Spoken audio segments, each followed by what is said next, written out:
আসসালামু আলাইকুম ভিউয়ার্স, কেমন আছেন সবাই? আজকে দুপুরে আমি কী রান্না করলাম সেটাই আপনাদের সাথে শেয়ার করছি।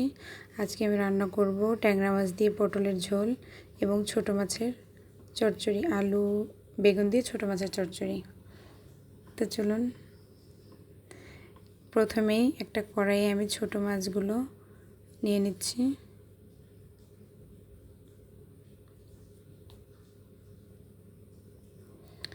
এবার আমি এখানে পেঁয়াজ কুচি এবং মরিচ কুচি অ্যাড করে নিচ্ছি।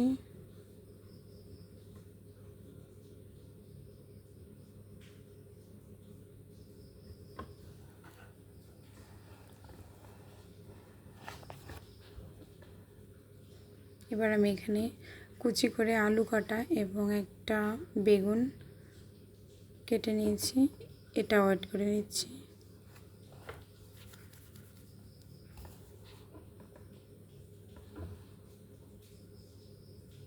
দিয়ে দিচ্ছি লবণ, পরিমাণ স্বাদ মতো লবণ, হলুদের গুঁড়ো,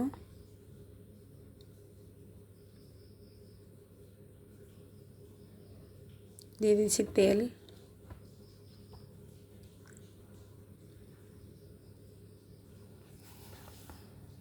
এবার এটাকে হাত দিয়ে খুব সুন্দর করে মেখে নেব। এটা যত সুন্দর হবে মাখানো, তত চচ্চড়িটাও খেতে খুব টেস্টি হবে। আমার মাখানো হয়ে গেছে, এবার আমি পানি অ্যাড করে দিচ্ছি।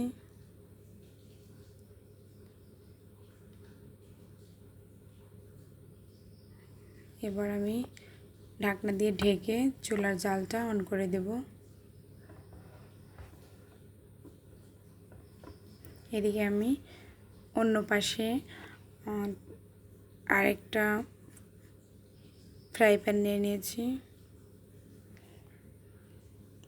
এখানে পেঁয়াজ এবং কাঁচামরিচ দিয়ে দিয়েছি, এটাকে আমি একটু ভেজে নেব।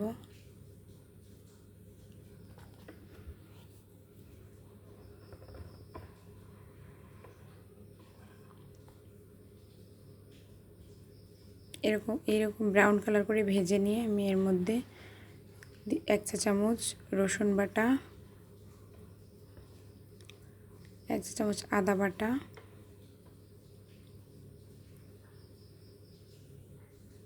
এটা নেড়ে চেড়ে একটু মিশিয়ে নেব।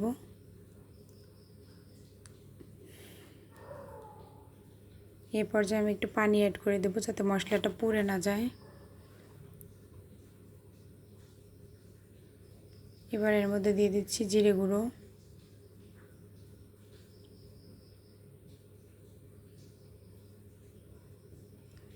হলুদের গুঁড়ো, এটাও মিশিয়ে নেব।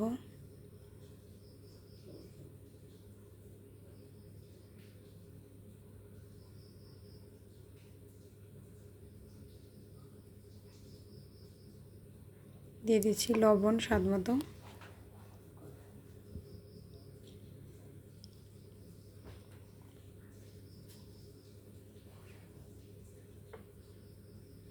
এবার মশলাটা সুন্দর করে কষিয়ে নেব। মশলা কষানো প্রায় হয়ে এসেছে।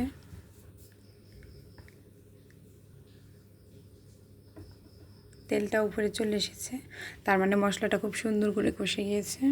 এবার আমি এর মধ্যে দিয়ে দিচ্ছি ট্যাংরা মাছ।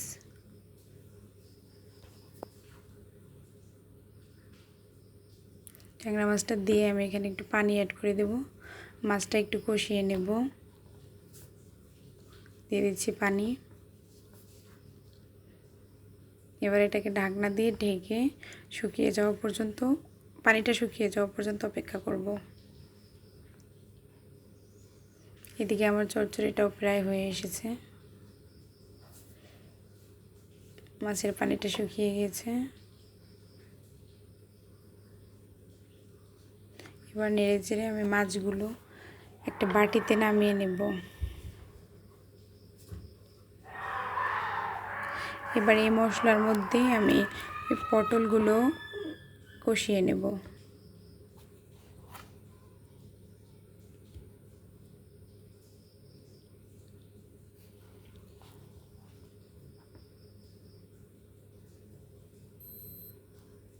দিয়ে দিচ্ছি একটু পানি।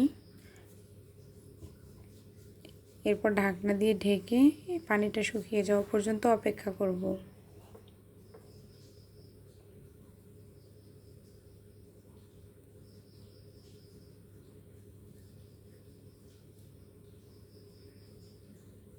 ফিরে আসছি একটু পর। এদিকে মাছটা হয়ে গিয়েছে, চুলার জালটা, ছোটো মাছের চচ্চড়িটা হয়ে এসেছে, তেল উপরে উঠে এসেছে। পটলের পানিটাও শুকিয়ে গিয়েছে। এবার আমি এর মধ্যে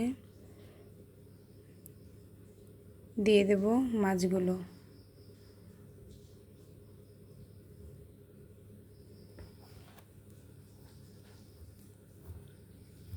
পানি অ্যাড করে নিচ্ছি। আমি এটা ঝোল করব, এই জন্য একটু বেশি পানি দিয়ে দেব।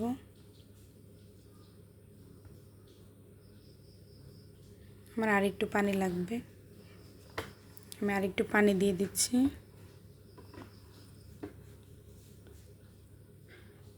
এরপর অপেক্ষা করব ঝোলটা কমে আসা পর্যন্ত। আমি যতটুকু ঝোল রাখবো ততটুকু পর্যন্ত করে নেব।